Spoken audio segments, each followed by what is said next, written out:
Bonjour à tous, j'espère que vous allez bien. Je suis extrêmement contente de vous retrouver dans cette très belle vidéo qui j'espère saura vous toucher. Pour ceux qui ne connaissent pas ma chaîne, je m'appelle Alissa, j'ai 23 ans. J'ai lancé ma chaîne YouTube et mon compte Instagram il y a environ un an maintenant. J'ai fait déjà plusieurs vidéos face cam sur ma chaîne, c'est vraiment un truc que j'aime beaucoup faire. Et j'aime beaucoup parler, j'aime beaucoup ouvrir mon cœur et partager ce qui me touche. Et c'est ce que j'ai décidé de faire dans cette vidéo aujourd'hui et j'espère qu'elle saura vous toucher. Je sais pas trop par où commencer. Le point de départ de cette vidéo, c'est vraiment que depuis quelques mois, vraiment là depuis quelques mois, j'ai pris une routine de vie plutôt saine, j'allais dire extrêmement saine, je vais pas trop me jeter des fleurs. Comme vous le voyez souvent sur Instagram, je partage énormément sur ce réseau social pour donner envie à tout le monde de se motiver. J'essaye de promouvoir le mouvement, de promouvoir la bonne humeur, voilà, de partager des choses positives au maximum.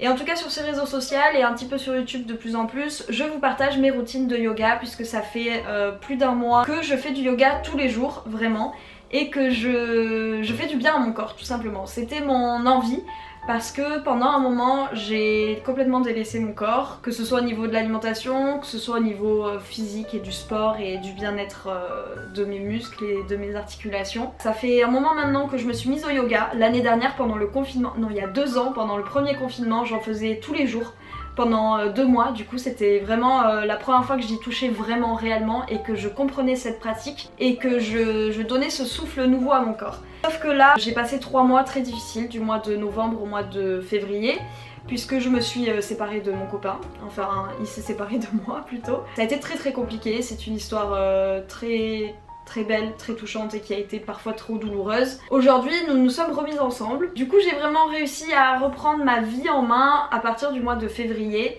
Et ça m'a fait une sorte de déclic. En fait quand on s'est remis ensemble, je recommençais à prendre ma vie en main et à prendre conscience qu'il fallait que je revive tout simplement. Donc j'ai repris le yoga, j'ai pris la méditation. Je suis descendue tellement bas pendant ces 3 mois et j'ai senti vraiment ce que c'était d'être au plus bas. Et je sentais les répercussions sur mon corps, d'autant plus que voilà, avec mon problème de dos, plus toute la pression, moi quand je suis stressée ça descend directement dans mes cervicales, dans mes épaules, dans mes trapèzes. J'étais une courbature ambulante tous les jours pendant 3 mois, donc c'est long, c'est dur et ça fait mal. En tout cas, ce qui s'est passé c'est que depuis ce moment-là, j'ai repris confiance en moi, j'ai repris le droit chemin. Et c'est de ça dont je voulais parler aujourd'hui. J'ai fait une longue introduction, mais voilà, ça me semblait intéressant de planter un petit peu le terrain et d'évoquer en fait tout ce qui peut causer du mal au corps finalement. Que ce soit le stress, que ce soit la fatigue, que ce soit les douleurs psychologiques, les douleurs physiques. J'avais vraiment envie de trouver une paix intérieure, de me rapprocher un peu plus de moi et de me recentrer, puisque pendant ces 3 mois je me suis complètement oubliée, enfin j'avais plus envie de rien, enfin j'avais pas envie de mourir mais j'avais plus envie de rien. Et c'est vrai que de m'être éloignée autant de moi et de m'être laissée tomber autant pendant 3 mois, ça m'a fait extrêmement bizarre. Et quand je suis revenue à une certaine stabilité, quand j'ai retrouvé mon couple, je me suis vraiment rendu compte et ça m'a mis un petit coup dans la gueule de me dire waouh, tu t'es vraiment fait du mal toute seule quoi. Je veux dire, t'avais déjà souffert mais là t'as vraiment été au max. Je m'excuse, je vais boire parce que j'en peux plus. Je me suis donc lancée à reprendre le yoga et également parce que c'était une pratique qui m'avait beaucoup plu et qui me correspondait en fait complètement. Je pratique le yoga quotidiennement, vraiment tous les jours. Et je fais de la méditation également tous les jours. Et c'est de ça dont je voulais vous parler aujourd'hui. Et à travers ces 2 thématiques du yoga et de la méditation, je voulais parler également, il y a plein de sujets qui peuvent se raccoler à ça. Je pense que je vais laisser mon cœur et mon cerveau parler et aller où ils veulent aller. Parce que voilà, c'est une vidéo que j'ai envie de faire depuis un moment et ça me tient à cœur de parler de tout ça. Donc j'espère que ça vous touchera aussi. Vous avez vu, je suis vachement reposée, je suis vachement détendue dans cette vidéo, je me sens apaisée. Je pratique du yoga tous les matins. Dès que je me lève, c'est la première chose que je fais. Je fais entre 10 et 30 minutes de yoga sur mon petit tapis dans mon salon pour réveiller mes muscles. C'est vraiment une mouvance que j'ai envie de donner à mon corps dès qu'il se lève. L'information de aujourd'hui tu bouges, aujourd'hui tu fais du bien à tes muscles. On n'est pas là juste, on n'est même pas du tout là pour la performance, on n'est pas là pour la compétition. On est là pour le bien-être et je pense qu'à partir du moment où on comprend que le plus important c'est ça, alors tout le reste peut arriver et tout semble beaucoup plus logique. Voilà, c'est très important de placer le bien-être avant le reste. Et donc à ça c'est ajouter la pratique de la méditation Au départ, j'en avais fait parce que j'avais une période où j'étais extrêmement stressée, extrêmement... rien que d'en parler, ça me remet un poids sur la poitrine. C'était vraiment 3 semaines, un mois très difficile. Putain, et quand j'y repense maintenant, je me dis mais finalement c'était pas si grave. Mais en fait j'avais plein de devoirs en même temps, j'avais mes vidéos YouTube, j'avais le travail, le manque d'argent financier. Vraiment il n'y a rien qui allait, donc j'étais extrêmement stressée. Le soir j'arrivais pas à dormir, donc je me suis mis à faire de la méditation en me disant bon... ça avait bien marché avant, c'est quelque chose avec laquelle je suis familière de base. Et puis j'ai plus jamais réussi à m'en détacher. Ce qui est bien en plus, c'est que ça ne m'endort pas, c'est-à-dire que je vais pas m'endormir pendant la séance de méditation. Donc en fait c'est tout bénef, parce que si vous vous endormez pendant, ben il n'y a pas tous les apports que ça a, puisque vous êtes endormi, voilà. Ça me permet d'avoir un moment à la fin de ma journée où je respire. Un moment où je suis connectée entièrement à moi-même et à toutes mes sensations, où je me concentre sur... détendre mes muscles littéralement, parce que moi c'est un problème que j'ai vu que je suis un peu tendue, et je me rends compte qu'avec la méditation et le yoga c'est une paix intérieure que j'arrive à laquelle j'arrive à accéder petit à petit, et ça fait énormément de bien. Donc voilà, je trouvais important d'aborder ces sujets-là, d'aborder la santé mentale, puisque c'est quelque chose auquel je suis très sensible depuis, on va dire depuis l'été dernier, parce que c'est vrai que l'été dernier n'a pas été facile non plus. Quand je m'y replonge, je me comprends sans me comprendre, mais je pense que c'était une accumulation de tout. J'en avais parlé sur Instagram, sur 2-3 posts, mais j'avais passé un été très difficile, où je travaillais pas beaucoup et où j'aurais pu faire beaucoup de choses. J'aurais pu faire 2 vidéos par semaine comme je le fais maintenant. Mais je ne faisais littéralement rien parce que j'avais plus l'envie de faire des choses. J'avais plus l'élan de vie que j'avais avant. En fait, c'est vraiment typiquement moi, c'est que je vis dans le futur. C'est-à-dire qu'en fait, j'ai une charge mentale qui est tout le temps à 1000%. Parce que ça fait partie de ma personnalité, je suis un peu... Tout le monde m'appelle, tout le monde dit que je suis une daronne, alors moi je trouve ça rigolo, c'est vrai que sur certains trucs je fais plus meuf de 40 ans que meuf de 23 ans, mais c'est aussi ma personne, c'est qu'en fait je pense que vraiment je suis une maman en fait. Et je suis une maman dans le sens où je pense à tout.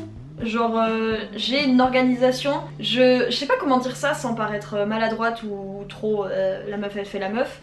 Mais des fois quand je pense à ma vie, je me dis putain mais j'ai l'impression d'avoir la vie de ma mère en fait. Et c'est pas quelque chose qui me dérange en soi, puisque moi c'est ce que j'aime, organiser, réfléchir au repas, réfléchir à quand faire les courses, quoi acheter, avoir un peu cette réflexion de daronne, je l'entends et je suis d'accord avec ça. Donc voilà, je vis dans le futur, je suis toujours en train de penser à ce qu'il faut prévoir, à ce qu'il faut prévoir demain, dans une semaine ou dans 2 mois. Là actuellement je vous parle mais je suis dans ma tête en train de penser à mon mois de septembre puisqu'il va y avoir énormément de changements. Et en tout cas l'année dernière j'étais également en train de penser au mois de septembre puisque mon copain allait emménager avec moi.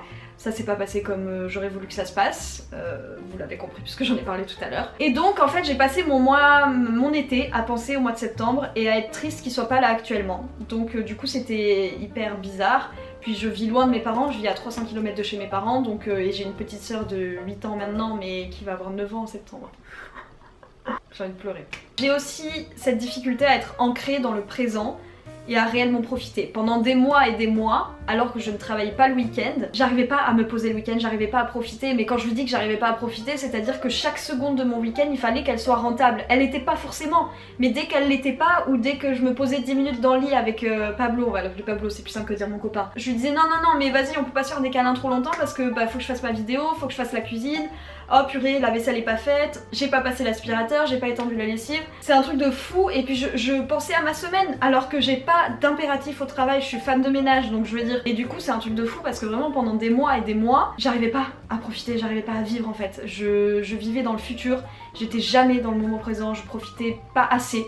Je dis pas que je profitais jamais parce que j'ai pas eu une vie d'enfer non plus, mais c'était très particulier d'avoir toujours l'impression d'avoir une sorte de pression sur le cœur et sur moi, d'avoir l'impression d'être étouffée. Petit à petit j'ai recommencé à réussir à profiter de mes week-ends et à pas me dire ah là putain là il est 10h, oh mon dieu mais là je vais faire ça puis ça va être 15h et puis je vous jure que des fois il était 17h et ça me le fait encore et des fois je me dis mais t'es grave.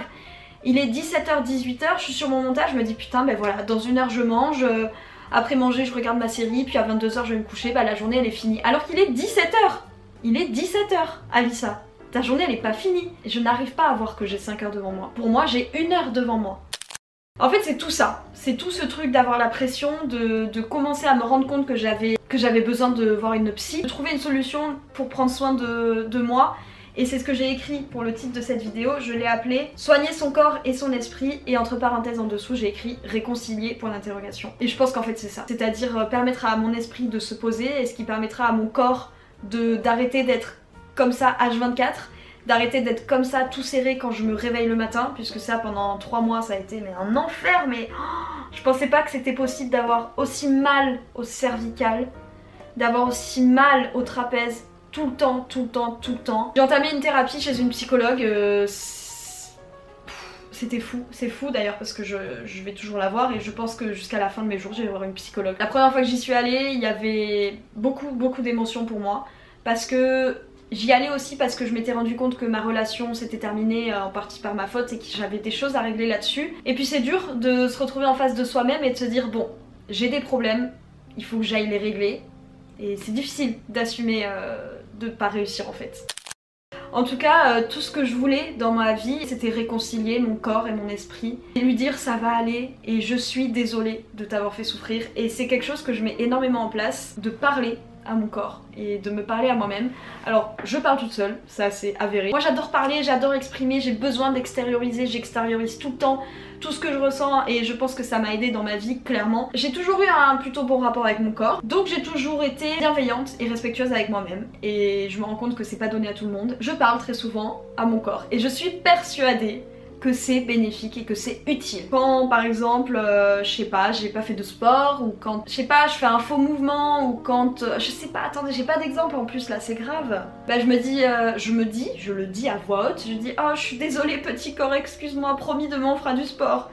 Alors ouais, j'ai peut-être l'air d'une dingue, mais en attendant, je suis en paix avec moi-même et je suis bienveillante avec moi-même. Comment vous voulez que le monde extérieur le soit avec vous-même et comment vous pouvez prôner qu'il faut l'être avec le monde extérieur et avec les gens qui nous entourent si vous l'êtes pas avec vous-même?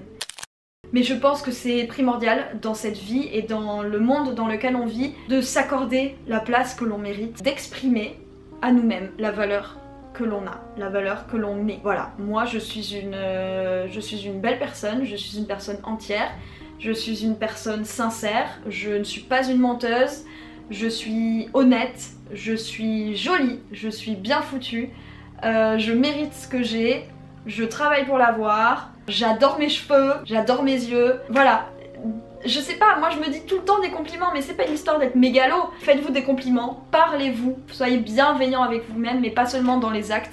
Dites-vous aussi que vous valez quelque chose, que vous avez de la valeur. On est, en fait, on est et on mérite d'être. Donc juste acceptez ce que vous êtes. Travaillez pour être mieux si c'est ce que vous voulez, mais dans le respect et dans la bienveillance de votre corps, de votre esprit et de votre être, tout simplement.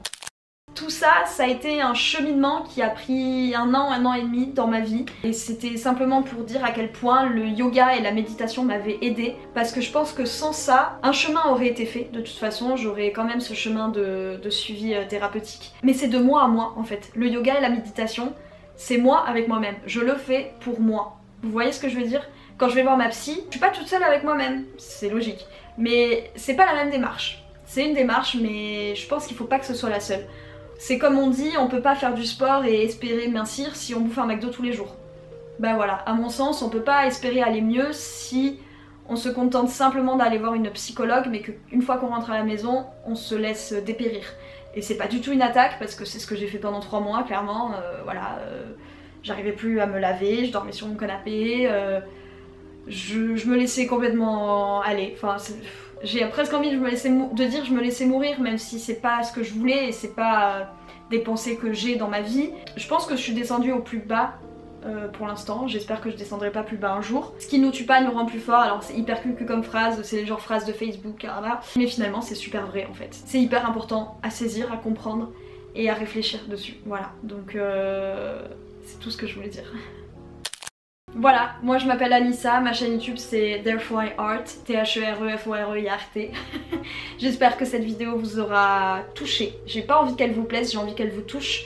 J'ai envie qu'elle résonne en vous, qu'elle résonne dans votre cœur. Je suis pas là pour plaire, je suis là pour toucher les gens. J'ai envie d'avoir un écho dans vos vies et dans vos pensées. J'espère que vous aimeriez en voir d'autres parce que je pense que c'est des sujets que j'ai vraiment envie d'aborder qui peuvent être utiles. Voilà, j'ai envie d'allier l'utile et le divertissement sur cette chaîne YouTube. Donc j'espère que vous serez sensible à ça et à ce que je suis et à ce que je dégage. ça compte énormément pour moi. Donc voilà, je vous souhaite une très belle fin de journée, une très belle semaine. On est mardi, il est 18h30, je sors 2 vidéos par semaine. Je vous retrouve donc vendredi à 18h30 pour une nouvelle vidéo et à très vite pour aller mieux dans nos vies tous ensemble. Ciao.